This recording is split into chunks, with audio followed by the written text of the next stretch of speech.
Hey everybody, just a really quick video. I wanted to comment on my upper shelf there, the records that you see above my head. People often comment on the records that I have up there because I do try to change them out. And in the past, what I was doing was I have a stack of records over there in the room that I'm getting rid of, that I'm selling. And usually that's what I put up there because they weren't in plastic sleeves. But what I'm going to start doing is the records that you see up there will be records that I have recently bought, just brought into my collection, or albums that I'm listening to at the moment. So for instance, all those records up there I've gotten in the last couple weeks. The one right there is Griffin, Red Queen to Griffin 3, yep, that's what it's called. And that's a 70s progressive rock album. If you go back and watch the video that I did with Henrik from Sweden, they are hidden 70s prog gems. That was one of the records that he talked about, and that's how I heard that band, loved it, and to my shock, I stumbled across it at a really great price in a record store in St. Petersburg, Florida, and had to grab it. Next to that is the Kinks, One More for the Road. You know, I can't say I'm a huge Kinks fan, but I used to have that on cassette when I was younger. I just wanted to get it for the memories. They're the type of band that, you know, I've got low budget, and I think I have like one or two other Kinks. I'm still looking for Power Man, and I forget what the rest of that title is. I want that record, but I thought I would get that one. I used to have that on cassette when I was younger, and it's a fun live record.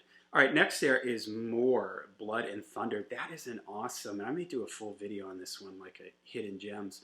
New wave of British heavy metal album. It has fantastic guitar playing on it.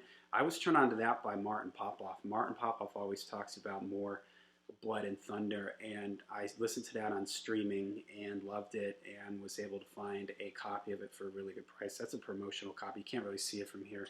There's like a promotional radio sticker thing at the bottom. All right, and then over there is Motley Crue, Theater of Pain. I've been on a hair metal kick lately, and I was surprised to see that I didn't have Theater of Pain in my collection. And a really strange thing, like when I was looking for this record, I thought that it would be really easy to find because that was a huge record for them. They sold a lot of that, Home Sweet Home, Smoking in the Boys' Room. But I couldn't find any, barely find any copies of it, and the copies of it were really expensive. Now, like Girls, Girls, Girls, I have that, and that one's somewhat easy to find. So it's a mystery to me why that album so much harder to find. I got it off of eBay, but there were a few people that had it on Discogs.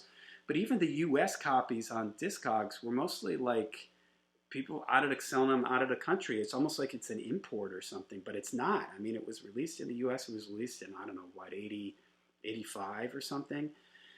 So it was right when vinyl was popular. I mean, sometimes you get records from like 88, 89, some of those hair metal albums where by that point vinyl was starting to be phased out.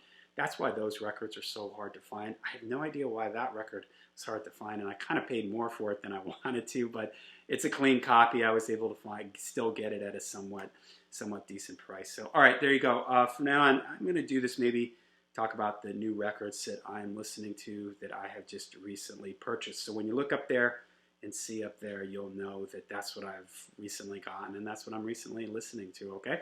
Let me know if you guys have any thoughts on those records, and until we see you again, make sure you rock hard, ride free.